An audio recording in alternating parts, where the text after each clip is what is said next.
Box to Box NBA Preview, hosted by Ndegz. Welcome to my NBA preview, and in 9th place, as I had hinted earlier in the team that was in 10th place, we are heading to South Beach. Every day I'm hustling.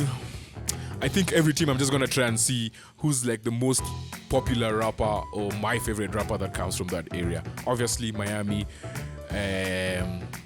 Ricky Ross, MIA, yo! In 22-23, Miami got to the NBA Finals. This is the team that dared to believe they just couldn't make it to the promised land, as I said in the last episode. 44 in 38 record, 7th in the East. Then obviously they went into the play-in. Then they lost their first game. Then they had to go into... who did they lose to, actually? The Hawks. They lost to the Hawks. Then they beat someone. Then they ended up being the 8th seed. They knocked out Milwaukee in the first round. Then they knocked out the Knicks in the second round. Then they knocked out my Celtics in the conference finals. And then they went to the finals. And they met the juggernaut. That is Nikola Jokic. So, in the playoffs, the first game of the playoffs, Hero got injured, and that kind of threatened to derail the entire playoffs. At that point, we really didn't have much expectation for Miami. When I say we, I mean everyone else that is not in Miami, because they always believe in themselves, right? Their lack of size was exposed in the playoffs, but the one thing they had was a closer. And Jimmy Butler will not do anything for 3 quarters. Yes, he'll be there, he'll make his free throws and stuff, but once he gets to fourth quarter, closing time, he gave me nightmares. He gave me fits. Like, that boy, Jimmy's the real deal. Jimmy's a dog, bro.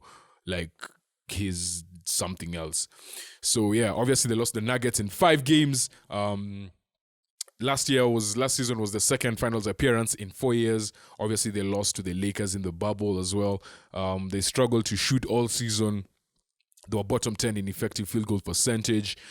Butler, Bam, and Hero all averaged over 20 points per game. Only Jokic, Embiid, and Lillard had better estimated plus minus than Jimmy Butler. Jimmy Butler is him. Yeah, and then obviously Jimmy Butler won the first ever Larry Bird Award, which is given to the best player in the Eastern Conference Finals, which was just weird because he won it against the Celtics, and he was very happy to show it around in Game 7 at the TD Garden. Yeah. And yeah, that was Miami. So Miami going into the offseason, they knew that they were only 1 or 2 moves away to actually possibly taking them over the hump, right? So they went all in for Damian Lillard. That didn't work out. They went all in for Drew Holiday. That didn't work out. Then they also tried to get who's the third person they tried to get? I'm forgetting. But that didn't work out. Was it Fred VanVleet? I think. But VanVleet ended up signing for the Rockets. All of that just didn't happen.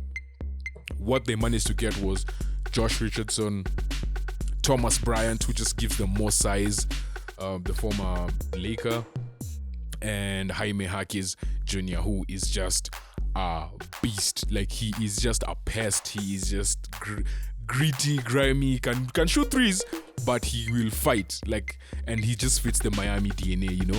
In terms of players they lost really key pieces. Max Strus, obviously, who went to Cleveland. Gabe Vincent, who has gone to the Lakers.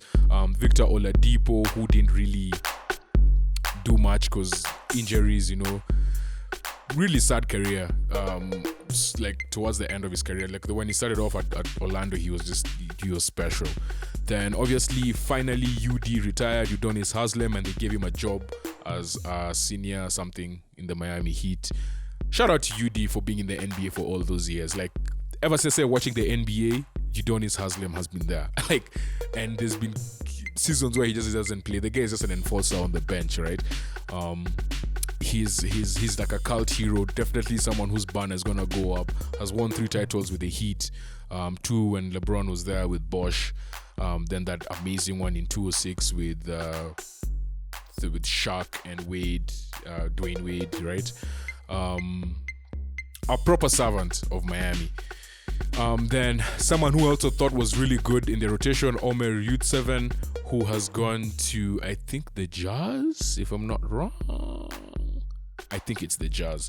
And then Cody Zeller. Players that they drafted, obviously we talked about Jaime Jaquez Jr. at number 18. Someone who just fits the Heat culture, as I said earlier, out of UCLA, physical scoring guard, and the guy just won lots of games by just being himself and just being gritty and grimy and just fighting over everything in a good way. Expiring contracts, one key one is Kyle Lowry to 9.6 million. Someone who at this point in his career is not going to make a big difference in the East when you look at all the guards out there. Like he's just like, yes, he fights and he's healthy, right? But he can't keep up with a lot of these players in the East. In the guard position, especially the point guards. And then obviously Haywood Highsmith, who is actually getting a lot of playing minutes actually in the few games that I've watched the Miami Heat play. So Miami is one of those teams that actually has lost more than it has gained. And this is how their team looks like. So at point guard, you have Kyle Lowry, and then Tyler Hero. Small forward, Jimmy Butler. Tyler Hero is a shooting guard. Then small forward, Jimmy Butler. And then power forward, K-Love and Bam Adebayo at center. They have the likes of Josh Richardson, Caleb Martin, Haywood Highsmith, Thomas Bryant, Drew Smith, Duncan Robinson, Jaime Jaquez, RJ Hampton, and Nikola Jovic on the bench, as well as Orlando Robinson. My one big question for the Miami Heat is, have they done enough to address the lack of size, right? Because I feel like they just have a way of playing. They have Jimmy Butler, they have Bam. They are so physical. I don't think they will be as bad as they were last year in terms of the regular season and where they finished. And I'm going to give you a prediction shortly. But the lack of size is what undid them in the finals. Not in the playoffs, but in the finals.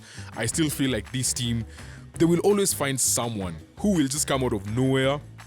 Max Strus, last year, after what they did with Duncan Robinson the year before, Duncan Robinson 2 years before, then Tyler Hero the year before, like everyone was like, okay, someone is going to come out of Miami, but who is it going to be? Because they always have these developmental players that they're just hiding, and then all of a sudden they just unleashed you. So when Max Strus started coming out, we were not shocked. Like we were like, okay, we expect them to do something, right? And just pull out something out of nowhere. And that was Max Strus last year. For this year, I still feel like they'll have a better regular season than last year for sure, but it is getting Thomas Bryant enough. Can that get them over the hump in terms of their rotation with Bam Adebayo? Because Kevin Love is also getting up there in age, so he's not going to be playing all those minutes. And Haywood Highsmith is also getting quite a bit of minutes. So they need a lot of production from the bigs that are non-Kevin Love or Bam Adebayo. What can they get from that? Have they done enough to address the lack of size? My 24-second prediction. Shot clock. I am seeing the Miami Heat finishing in 4th position, if I can speak English. 4th position. In the East, I just think they are just going to get wins this year. They will get wins. Their style of play just means they will get wins. Teams in the East, if they're not the Celtics or the Bucks, are not that strong. So they're going to beat up on the bad teams just from sheer will, having made the finals, just being confident and having Jimmy Butler.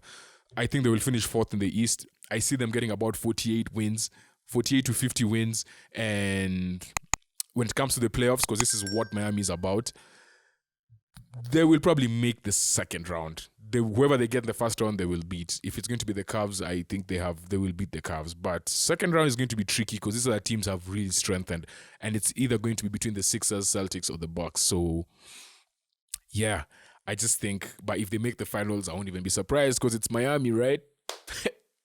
Yo! That is my preview for the team in 9th place in my ranking, Miami Heat. We move on to the team in 8th place, another team from the East. See you on the next episode. Ready for the ultimate slam dunk of content?